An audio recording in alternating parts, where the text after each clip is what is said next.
Namanya Reza. Seorang karyawan kantoran yang tinggal di Jakarta. Usia 29 tahun. Sudah lebih dari 5 tahun hidupnya hanya berkutat pada pekerjaan, jalanan macet, dan layar komputer. Saat Lebaran mendekat, dan teman-temannya sibuk pulang kampung, Reza justru memutuskan untuk menyepi. Dia tidak ingin pulang, tidak ingin berisik, tidak ingin basa-basi. Yang dia butuhkan hanya satu, ketenangan. Dan menurut beberapa blog yang dia baca, Gunung Salak, yang katanya belum terlalu ramai saat liburan, bisa jadi tempat yang sempurna. Sepi, tenang, dan cukup menantang. Lokasinya tidak terlalu jauh dari Jakarta. Cocok untuk pelarian singkat dari dunia yang membosankan. Namun satu hal yang dia abaikan dari blog-blog itu adalah peringatan. Beberapa tulisan menyinggung soal suara langkah misterius, kabut tebal yang datang tiba-tiba, dan kisah pendaki yang hilang tanpa jejak. Tapi Reza menganggap itu cuma bumbu horor untuk mendongkrak klik. Apa-apaan sih? Zaman sekarang masih percaya mistis? Gumamnya. Tiba hari H, Reza berangkat pagi-pagi dari Jakarta menuju kawasan Cidahu, salah satu jalur pendakian Gunung Salak. Sampai base camp sekitar jam 10 pagi, pendakian dilaporkan. Semua prosedur dilakukan. Dan yang membuat petugas base camp sedikit heran, "Mas naik sendirian?" "Iya, Mas. Mau cari tenang aja," jawab Reza santai, sambil tersenyum. Petugas itu hanya mengangguk, lalu menulis catatan kecil di buku tamu. Sendiri. Pendakian pun dimulai. Reza berjalan melewati hutan yang masih terang. Udara bersih, aroma tanah basah, dan suara burung bersahut-sahutan mengiringi langkahnya. 1 jam, 2 jam, semuanya terasa menyenangkan. Reza bahkan sempat membuat video pendek dan mengunggahnya ke story Instagram dengan caption, "Cari damai, bukan keramaian." Tapi begitu masuk ke jam ketiga pendakian, langit mulai suram, suara burung hilang, angin berhenti berhembus, dan pepohonan jadi lebih rapat. Di titik itu, Reza mulai merasakan sesuatu yang aneh. Langkahnya ringan, pelan, tapi dia mendengar langkah lain di belakangnya. Seolah ada seseorang atau sesuatu yang berjalan beberapa meter di belakangnya, meniru ritme langkahnya. Langkah 1, 2, 3, berhenti. Reza pun menoleh ke belakang. Tidak ada siapa-siapa. Jalur sepi. Dia menenangkan diri, menoleh kembali ke depan, dan melanjutkan langkah. Tapi belum 5 menit, langkah itu terdengar lagi. Dan kali ini, 2 pasang kaki. Reza berhenti lagi. Jantungnya berdetak kencang. Langkah itu jelas terdengar. 2 pasang. Seperti ada 2 orang yang mengikuti dari belakang. Tapi setiap kali dia menoleh, tidak ada siapa-siapa. Di sekitar jalur itu tidak ada cabang. Tidak ada tempat bersembunyi. Jalur bersih dan terbuka. Dia mencoba berpikir logis. Mungkin suara pantulan langkahnya sendiri. Atau, ya, mungkin ada pendaki lain yang ikut jalur ini dan cuma kebetulan menjaga jarak. Tapi kenapa sejak awal dia tidak melihat siapapun? Reza akhirnya berteriak, "Mas, Mbak, kalau ada orang di belakang, monggo duluan aja ya." Tak ada jawaban. Hanya suara angin yang mulai muncul, dan suara dedaunan yang terinjak, sangat pelan. Seolah jawaban halus dari sesuatu yang tak mau bicara. Dia mempercepat langkah, setengah berlari menuju pos kecil yang dia lihat di peta offline-nya. Saat sampai di pos itu, Reza berhenti dan duduk, mencoba tenangkan diri sambil minum air. Namun, saat dia membuka botol dan meneguk, langkah itu berhenti tepat di belakangnya. Reza menoleh cepat, dan kali ini, dia lihat bayangan hitam melintas cepat dari balik pohon. Tubuhnya merinding, nafasnya mulai memburu. Dia bangkit, menyalakan senter meski belum terlalu gelap, dan mulai melanjutkan perjalanan dengan langkah cepat. Tapi langkah-langkah itu ikut lagi, dan kali ini jumlahnya 3. Langkah-langkah itu tidak mengikuti dari belakang lagi, tapi seperti mengitari dia di antara pohon-pohon, berputar seperti ingin mengurung. Reza mencoba tetap rasional. "Oke, ini bisa jadi binatang liar," bisiknya. Tapi suaranya goyah. Bahkan suaranya sendiri membuat dia takut. Dia mengeluarkan HP. Coba cek sinyal. Tidak ada sinyal. Dan baterai tinggal 40%. Saat itulah dia dengar sesuatu yang membuat semua bulu kuduknya berdiri. "Reza." Seseorang, atau sesuatu, memanggil namanya dari kejauhan. Tapi suaranya tidak seperti suara manusia. Datar, serak, seperti pita suara yang sudah rusak. Dan itu bukan hanya satu suara. Ada dua. Satunya lagi lebih pelan. Seperti suara anak kecil meniru dengan nada mengejek. Reza. Reza langsung menoleh ke segala arah. Siapa kalian? Tak ada jawaban. Hanya langkah-langkah itu, yang kini tak mengikuti lagi, tapi malah menunggu di depan. Reza berdiri diam. Napasnya tersengal. Matanya menyapu sekeliling. Tapi ada yang berubah. Sangat berbeda dari beberapa menit yang lalu. Pohon-pohon di sekitar tempat ia berdiri terasa lebih tinggi, lebih rapat, dan batang-batangnya ditutupi lumut tebal yang menggantung seperti rambut panjang. Kabut mulai turun perlahan, menggulung akar dan semak-semak di bawah kakinya. Namun yang paling membuat jantung Reza hampir berhenti adalah jalur pendakian di depannya tidak ada. Seharusnya jalur itu lurus ke atas. Ada batu besar yang dia lihat tadi di peta offline. Tapi kini, di tempat itu, hanya ada hamparan tanah basah yang dipenuhi akar menjalar, dan pepohonan yang berdiri seperti pagar raksasa. Tidak ada jalur, tidak ada tanda petunjuk. Reza panik. Dia putar badan, mencoba kembali ke arah dia datang. Tapi, jalur yang tadi dia lalui pun hilang. Tidak ada bekas langkah. Tidak ada pos kecil tempat ia duduk tadi. Tidak ada suara manusia. Hanya kabut. Dan di balik kabut itu, samar-samar, dia melihat bayangan tubuh berjalan cepat dari satu pohon ke pohon lain. Reza mengambil langkah mundur. Tidak. Ini pasti cuma kabut tebal. Gue panik. Makanya berhalusinasi. Tenang, tenang. Tapi kabut tak memberi waktu untuk menenangkan diri. Ia makin tebal, makin dingin, dan makin mencekik. Sampai akhirnya, suara tertawa terdengar. Suara perempuan, dari kejauhan. Lembut, pelan, tapi membuat darah Reza membeku. Hehe. Lalu disusul suara lain. Suara erangan berat. Seperti seseorang yang mencoba bernafas melalui tenggorokan yang sobek. Kahahaha. Reza menjerit. Tolong, ada orang. Siapapun. Tapi jeritannya hanya membentur kabut. Memantul kembali seperti sedang berteriak di dalam ruangan tertutup. Dia membuka HP-nya. Masih tak ada sinyal. Lalu dia sadar. Jam di HP-nya tidak bergerak. Tadi pukul 14.12. Sekarang pun, masih pukul 14.12. Detiknya pun tidak maju. Gila, ini HP rusak atau... Dan tiba-tiba, layar HP-nya berkedip. Lalu mati. Gelap. Kabut kini makin menelan seluruh pandangannya. Dan dari arah depan, langkah kaki itu terdengar lagi. Kali ini bukan cuma 2, bukan 3. Ada banyak. Sangat banyak. Seperti barisan orang yang berjalan mendekat. Reza melangkah mundur. Kakinya terantuk akar. Dia terjatuh. Dan saat dia mencoba bangun, sebuah tangan kecil mencengkeram lengannya. Tangan itu kecil, dingin, seperti tangan anak kecil yang baru keluar dari sumur. Cengkeramannya tidak kuat, tapi membuat seluruh tubuh Reza mati rasa.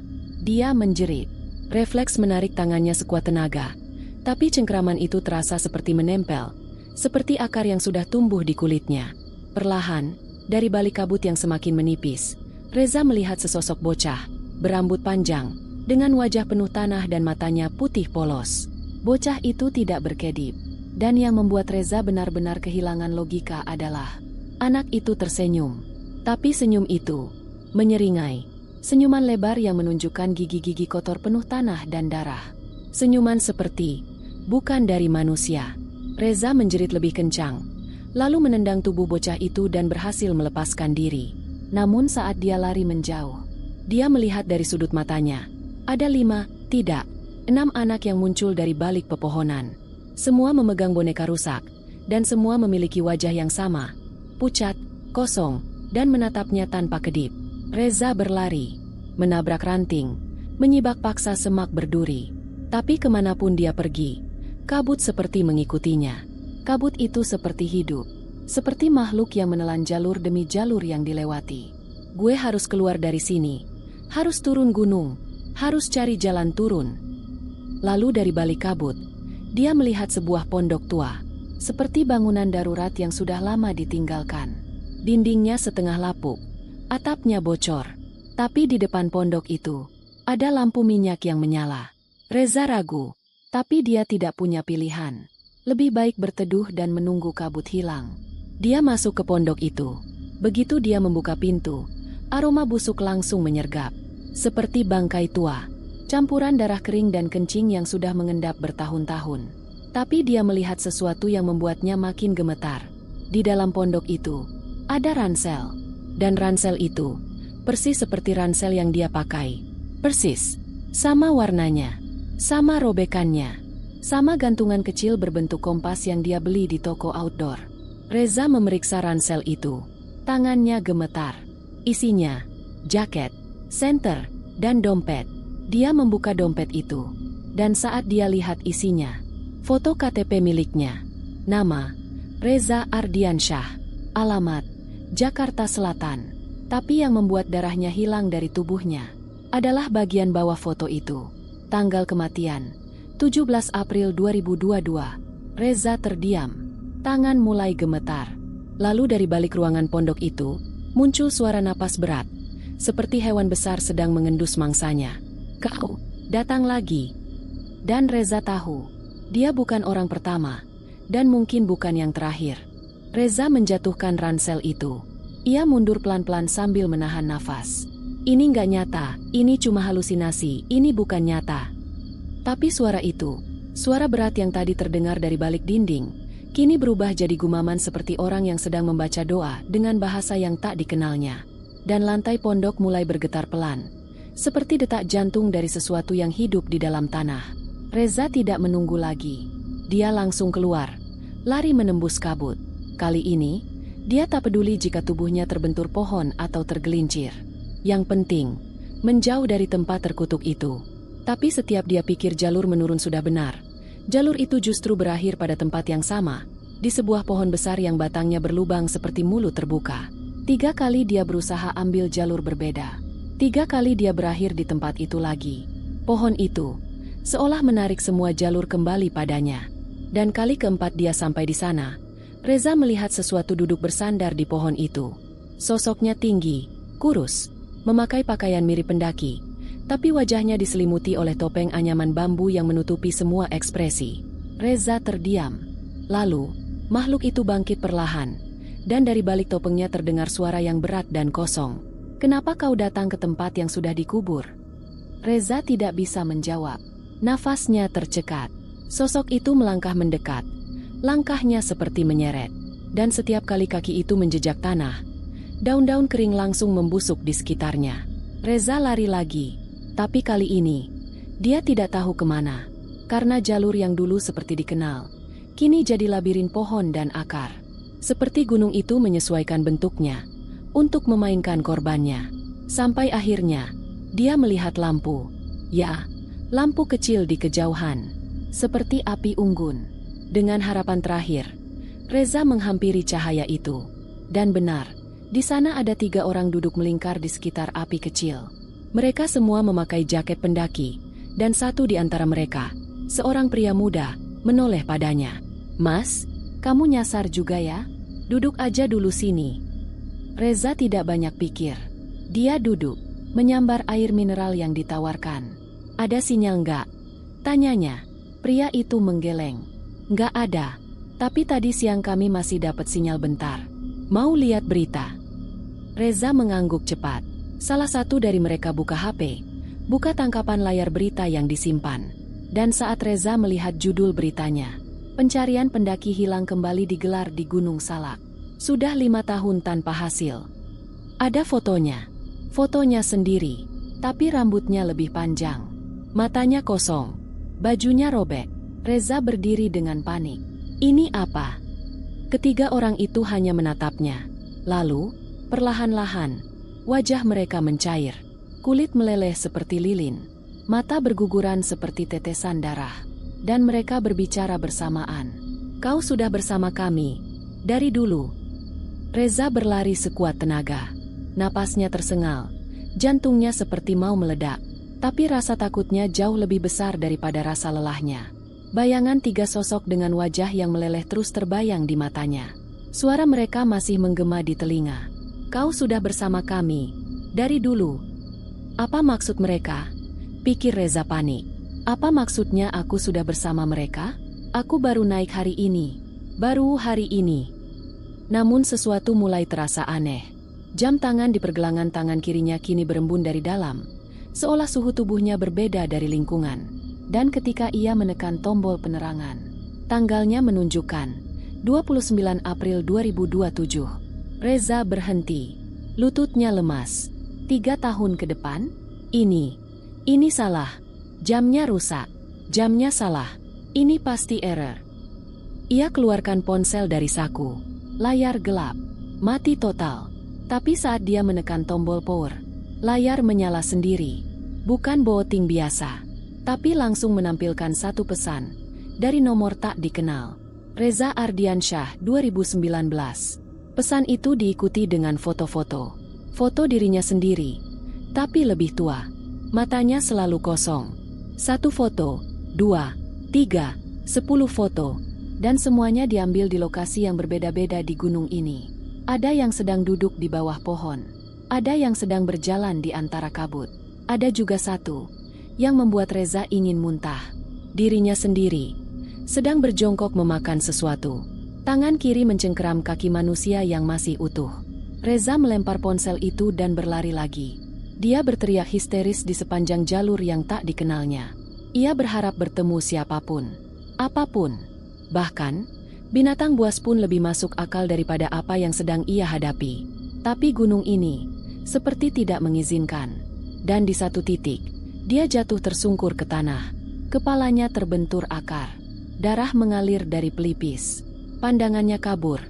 Namun dia melihat seseorang berdiri di atasnya. Seseorang dengan baju tim SAR lengkap. Mas Reza. Alhamdulillah ketemu juga akhirnya. Reza menatap dengan mata berat. Bapak, tim SAR. Iya, Mas.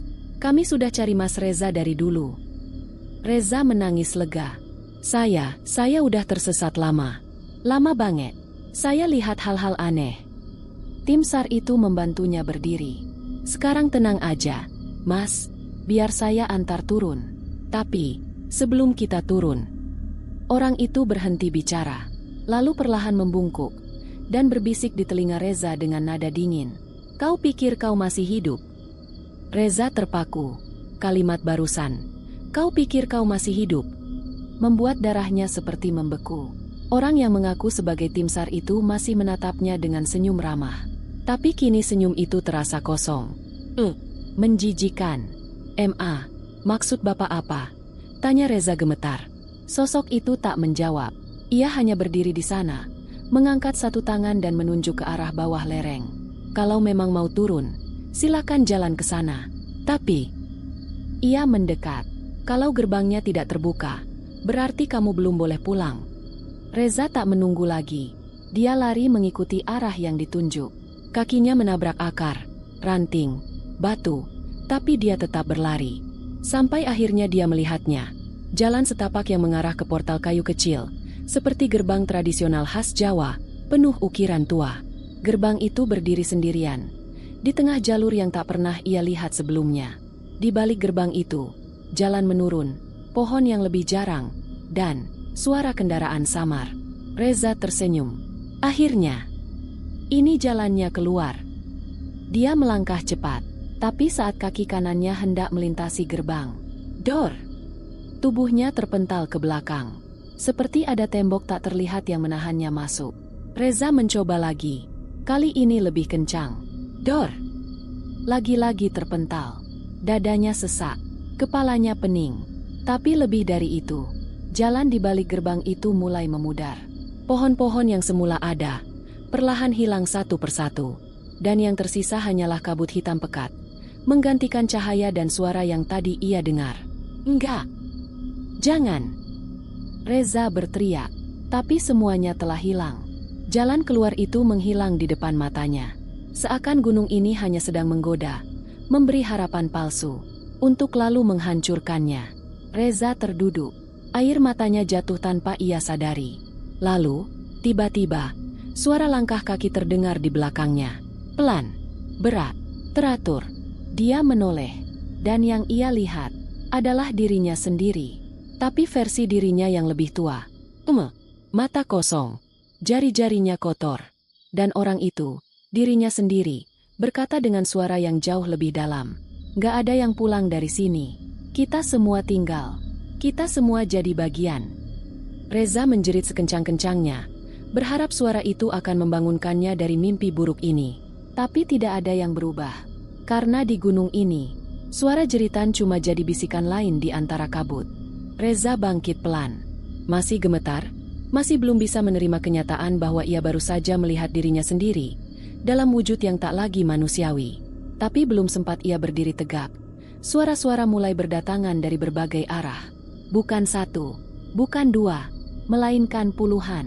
Bisikan dari hutan. Satu harus tinggal.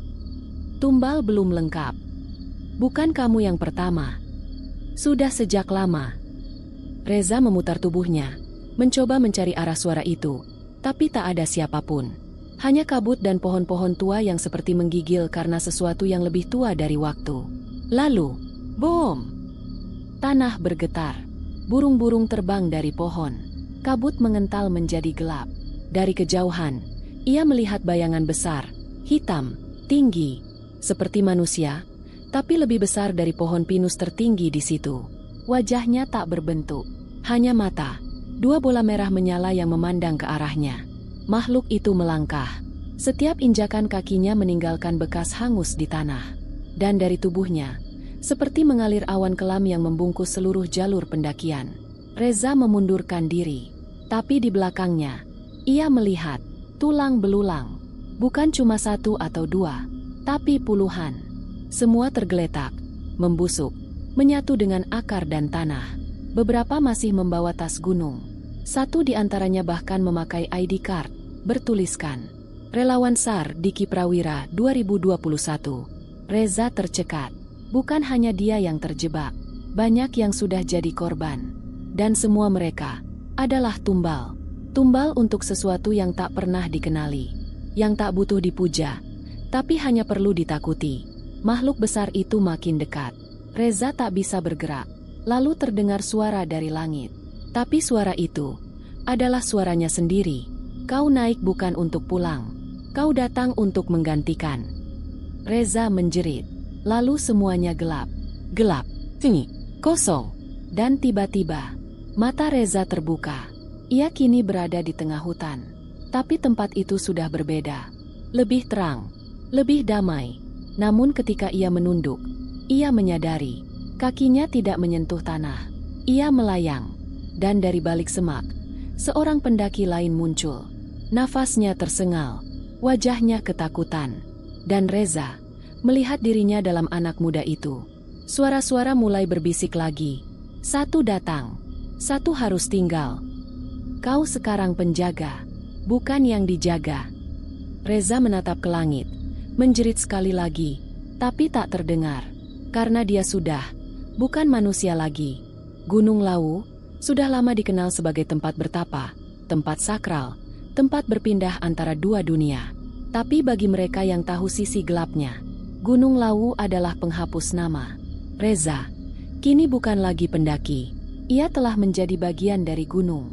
Bukan sekadar arwah, tapi penjaga. Makhluk antara alam sadar dan alam gelap, yang hanya muncul ketika seorang manusia yang lemah datang dan layak dijadikan pengganti. Di tengah hutan Lawu, tersembunyi sebuah tempat yang tak pernah muncul di peta. Sebuah area sunyi, ditandai dengan batu besar berbentuk segitiga, tertancap di antara akar-akar tua. Dan di sana, ada ukiran. Bukan prasasti biasa, bukan tulisan manusia, tapi simbol. Seperti kode, atau mungkin, nama-nama yang sudah disamarkan. Satu pendaki lokal, sebut saja namanya Wahyu, pernah menemukannya saat nyasar di jalur tidak resmi. Dia bersumpah melihat cahaya hijau dari kejauhan, dan saat mendekat ke batu itu, dadanya langsung sesak. Jantungnya berdetak tidak normal, seperti ditarik keluar oleh sesuatu yang tak kasat mata. Dan saat Wahyu menyentuh batu itu, seketika, semua suara hutan lenyap. Tak ada angin, tak ada daun jatuh, tak ada suara burung. Hanya bisikan, jangan diucapkan. Wahyu kabur, dan sejak itu tak pernah berani naik lagi. Tapi sebelum pergi, ia sempat mengambil gambar batu tersebut. Anehnya, Foto itu tak pernah bisa dibuka. Filenya selalu rusak, bahkan saat dikirim ke teman-temannya. Dan setelah kejadian itu, Wahyu mulai kehilangan banyak hal. Awalnya, teman-teman sekolahnya lupa siapa dia. Lalu keluarga jauh tak mengenalnya. Akhirnya, identitasnya di catatan kependudukan hilang. Ia masih hidup, tapi secara administratif, Wahyu tidak pernah ada. Nama saya hilang, katanya pada seorang relawan spiritual yang ditemuinya di Solo. Saya cuma mau tahu kenapa. Orang tua itu hanya menjawab, kamu menyentuh sesuatu yang bukan milikmu. Batu itu menyimpan nama-nama yang sudah dibuang dunia. Kalau kamu menyentuhnya, kamu mengajukan diri untuk ikut. Dan di antara nama-nama itu, ada satu simbol baru saja ditambahkan. Simbol itu mewakili satu nama, Reza Ardiansyah. Jangan pernah naik sendirian. Kalimat itu sering diucapkan di kalangan pendaki. Bukan hanya karena risiko fisik, tapi karena gunung punya mata. Dan beberapa mata di atas sana tidak suka melihat manusia sendirian. Karena sendirian, artinya mudah diambil, mudah dijadikan pengganti. Cerita tentang Reza menyebar, bukan dari Reza langsung, tapi dari orang-orang yang merasakan keanehan saat mendaki Gunung Lawu. Ada yang mengaku melihat bayangan seseorang di puncak, padahal mereka sendirian. Ada yang mendengar suara langkah mengikuti dari belakang, tapi saat menoleh, tidak ada siapa-siapa. Ada juga yang tiba-tiba menemukan logistik mereka sudah tersusun rapi di luar tenda, padahal mereka yakin menaruhnya di dalam. Dan di atas makanan itu, ada secarik daun kering, ditulis dengan bara gosong, "Aku masih di sini." Para pendaki yang turun mulai merasa gelisah. Beberapa yang baru pertama kali naik, tak pernah kembali. Dan setiap hilang satu, selalu muncul kesaksian dari teman mereka yang selamat. Dia sempat bilang dengar suara orang manggil dari balik kabut. Waktu subuh, dia keluar dari tenda sendiri. Katanya ada yang ngajak ngobrol. Pas kita sadar, dia udah nggak ada, kayak ditelan kabut. Beberapa relawan SAR, yang memang paham jalur mistis Lawu, percaya bahwa ada ritme pengambilan. Setiap tahun, harus ada yang tinggal.